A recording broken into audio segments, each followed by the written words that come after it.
Bonjour à toi et bienvenue sur ma chaîne. Si tu t'es arrêté là, c'est que le titre de ma vidéo t'a beaucoup intrigué et que tu veux avoir les astuces ou du moins quelques conseils qui vont te permettre de construire ta maison, de construire ton foyer, de pouvoir vivre sereinement. Alors, je te laisse avec la suite de la vidéo pour en savoir plus. Mais avant, j'aimerais marquer le coup pour pouvoir donner un peu un certain nombre d'éléments qui m'ont poussé à commencer cette chaîne. Mon objectif, ma vision est de, premièrement, partager ma passion pour le domaine de la construction durable plus précisément. Et vous aurez le loisir de découvrir tout ce que je vais vous proposer pour pouvoir mieux construire et avoir un meilleur confort de vie dans nos habitations. Et deuxièmement, mon objectif ici est de partager avec vous un certain nombre d'astuces, de conseils et même des accompagnements qui pourront vous aider à réussir vos projets de construction au quotidien. Donc, avec tout ce multi pot de choses, on va toujours rester sur le prisme d'un élément qui reste en ligne de mire dans mon leitmotiv qui est le changement climatique, la construction durable, tout ce qui touche à l'environnement. Nous allons essayer de faire un combo entre la construction et l'environnement pour pouvoir proposer des habitations qui sont adaptées à notre contexte et dans lesquelles nous serons plus confortables. Et, dernière chose, nous serons mieux préparés au changement climatique. Alors, je vous laisse avec la vidéo du jour où on rentre directement, on parle du nerf de la guerre, c'est-à-dire le financement.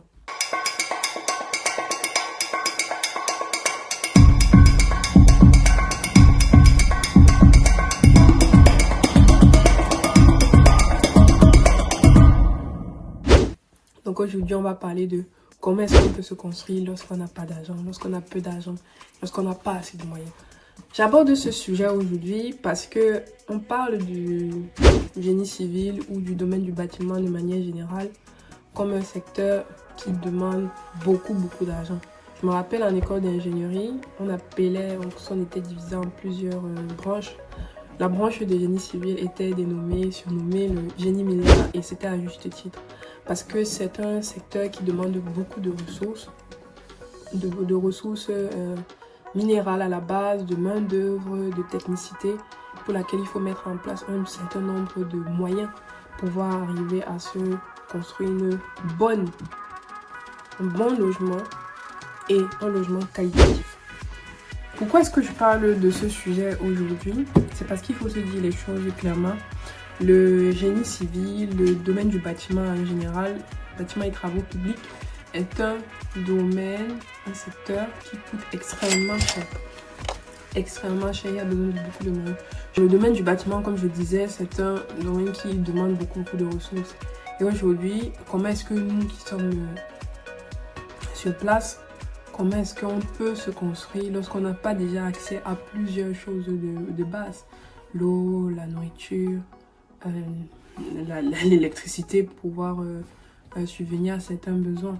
Il faut le rappeler, le besoin d'avoir une maison, un toit, fait partie des premiers éléments de la pyramide des besoins de Maslow.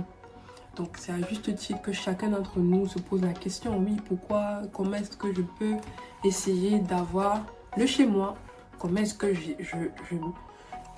je me débrouille pour pouvoir avoir un toit, un logement décent sous lequel je pourrais protéger ma famille et protéger les personnes que j'aime. Donc, et quelquefois, dans notre contexte, il faut dire les choses vraies. On subit la pression. On se dit, oui, je vais parler peut-être en fonction des différentes classes sociales que nous avons. Pour quelqu'un qui est ménagère, qui est bagnam cela, avoir déjà un petit logement dans lequel elle pourra se protéger de la pluie, des intempéries, elle et sa famille, c'est déjà quelque chose d'intéressant. Mais dans cette typologie de personnes-là, on a besoin d'accéder à un logement qui soit sûr. Parce que avec le taux d'urbanisme qui ne fait que s'accentuer, on a plein d'habitations vétustes qui se construisent un peu partout à côté, aux alentours de nos villes, pour lesquelles dans lesquelles les populations ne sont pas en sécurité. Vous avez par exemple entendu parler de la dernière catastrophe de Bankolo. D'ailleurs, une seconde de silence pour cette personne. Et quand, petite parenthèse, quand moi j'apprends ce genre de catastrophe où un immeuble s'effondre à Douala, je me sens particulièrement concernée parce que c'est mon domaine. C'est moi qui je me suis engagée à pouvoir proposer des choses au mien pour pouvoir se construire décemment et éviter d'avoir ce genre de catastrophe. Donc, pour ces personnes-là, ce sera avoir accès à un logement. Oui, la personne est en sécurité, peut avoir le minimum de confort. Mais je suis sûre que même pour ces personnes-là, elles se disent un jour j'aimerais me construire. Un jour j'aimerais avoir un chez moi, je pourrais dire que j'ai construit. Deuxième typologie de personnes sont peut-être des fonctionnaires ou des personnes ayant un statut moyen qui peuvent déjà se permettre de louer des maisons ou de pouvoir avoir un petit chez eux, un studio, un appartement qui loue à un certain prix et dans lequel ils peuvent vivre leur vie. Mais je suis sûre que la plupart des personnes qui sont dans dans cette tranche subissent déjà la pression de la société qui dit « Ah, tu n'as pas encore construit ? Oui, quand est-ce que tu vas poser le parapet au sol ?» Donc il y a déjà la société qui nous pousse un peu à nous remettre en question, à se demander pourquoi est-ce que je ne peux pas construire, comment est-ce que je peux mettre en place. Mais si on s'affranchit du regard de l'autre, ça veut dire de la pression sociale, ça reste un besoin de pouvoir se dire « Ah oui, j'ai quand même déjà 4 enfants, je ne veux pas rester dans un T2 ou un T3 où je n'ai que 2 chambres, je ne peux pas recevoir mes réunions, je ne peux pas faire un certain nombre d'activités avec ma famille. J'aimerais avoir quand même un endroit où je peux dire que je peux accueillir ma famille, loger mes parents quand ils viennent, mes grands-parents et ainsi de suite. » Et maintenant, il y a la dernière catégorie. Moi, je m'adresse vraiment à tout le monde. La dernière catégorie de personnes, c'est celles et ceux qui ont quand même déjà un certain nombre de ressources et qui peuvent se permettre de construire rapidement leur projet, qui ont déjà un certain nombre de moyens en place, mais qui ne savent pas comment est-ce qu'ils vont se projeter, comment est-ce qu'ils vont construire leur maison. Aujourd'hui, on ne va pas parler de la dernière catégorie de personnes, on va parler de la première et de la deuxième catégorie de personnes. Donc, ceux qui n'ont pas assez de moyens pour déjà vivre dans un logement décent, et 2, la catégorie de personnes qui ont déjà des moyens pour pouvoir se permettre de louer une maison décente et qui ont besoin d'avoir une propriété propre et de pouvoir avoir un meilleur confort de vie avec leur maison. Je ne vais pas vous vendre du rêve ou vous dire que oui, c'est possible de construire en un clic. Les bonnes choses prennent toujours du temps. Et aujourd'hui, mon but est de vous accompagner dans la mise en place d'un projet. Mettre en place un projet, le structurer et éviter de commettre certaines erreurs pour pouvoir réussir. Comment est-ce qu'on met en place son projet? Première chose, retenez bien qu'on a cadré les éléments en 2 catégories de personnes. Première chose, premier réflexe à avoir, c'est bien évaluer son projet de construction. Et on fait cette évaluation-là en se basant sur son revenu, sur son niveau de vie. Je ne peux pas être quelqu'un qui vit dans un bidonville et rêver directement d'avoir un palace. Le rêve, permettez-moi, le rêve est permis. Mais lorsqu'on rentre dans cette démarche très très pragmatique, on se dit j'ai besoin, parce que c'est un besoin qu'on a identifié et on a besoin de le résoudre. C'est un besoin, pardon, excusez-moi la typologie, c'est un besoin et à la fin, on aimerait, et c'est essentiel que ce besoin-là puisse être résolu. Comment est-ce qu'on fait? On n'est pas ici pour se projeter dans des choses irréalisables, on veut des choses réalistes qui sont quantifiables et qui sont mesurables dans le temps. Donc, je reviens sur le premier conseil, bien évaluer son projet de construction. J'évalue bien mon projet de construction en évaluant mon niveau de vie, mes revenus. Et dites-vous bien, sur cette chaîne, au-delà de partager des conseils, des astuces sur comment est-ce qu'on peut mieux se construire, je propose aussi une différente manière de voir la vie, de shifter dans sa manière de penser, de se projeter pour atteindre ses objectifs. Parce que c'est tout ce qu'on fait dans la vie, il faut être objectif. Il faut savoir ce qu'on veut et quelles sont les stratégies qu'on met en place. Moi, je serai là pour cette partie où je vous accompagne parce que je suis expert dans le domaine, que je peux vous donner un certain nombre d'outils pour pouvoir éviter de faire certaines erreurs, aller plus vite ou bien vous mobiliser davantage. Mais il faut toujours que vous sachiez quel est votre objectif et quel est votre besoin ultime. Comment est-ce que vous pouvez le résoudre? Et là, je serai là pour répondre à vos questions.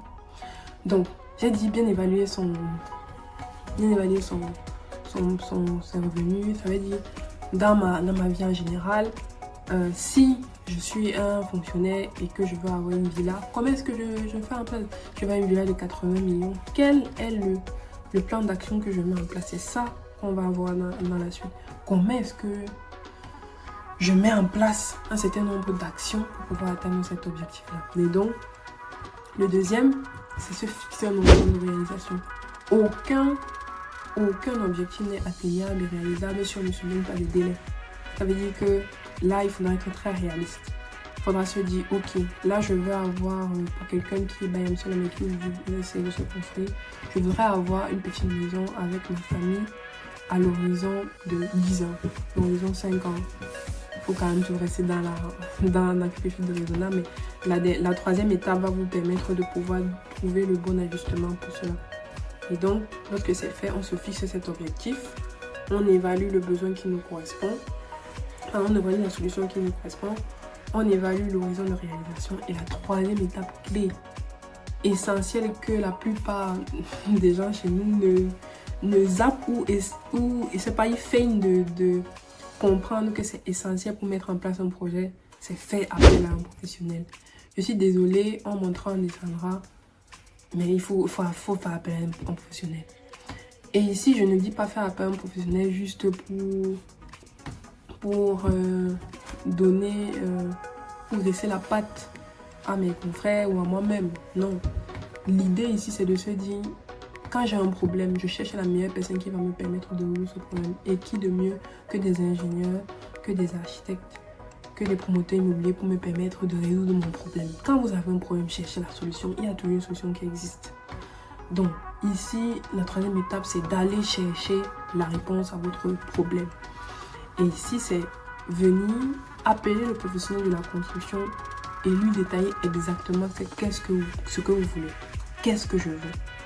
Qu'est-ce que j'ai besoin comme type de maison? Quelle est la superficie que je souhaite avoir? Quel est le nombre de chambres, ainsi de suite. Je reviendrai sur ce sujet dans une autre vidéo. On parlera de comment est-ce qu'on définit son projet de construction.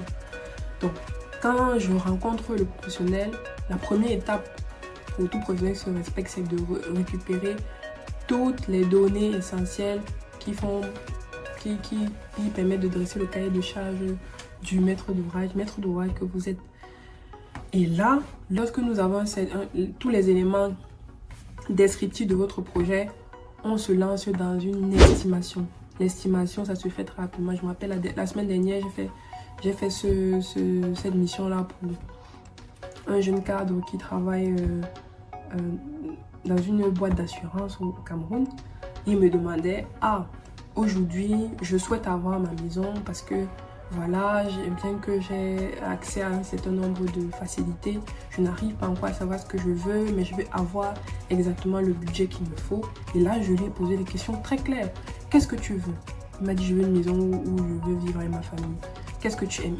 Il m'a dit, j'aime l'espace. Combien de chambres? Il m'a dit 4 chambres, à chacun ses goûts. Il m'a dit, je veux un grand salon, une grande cuisine, des douches dans chaque chambre, ainsi de suite. On a défini son projet. Et là, la première chose que j'ai essayé de faire avec lui, c'est de définir la superficie de son projet. Superficie minimale.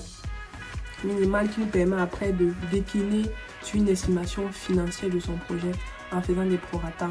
Généralement, les coûts de construction sont bien évalués au Cameroun. On peut partir sur une fourchette de 200 000 m² à 500 000 m² suivant le standing. Lorsqu'on fait la grille, on est capable de dire ton projet peut te coûter tant.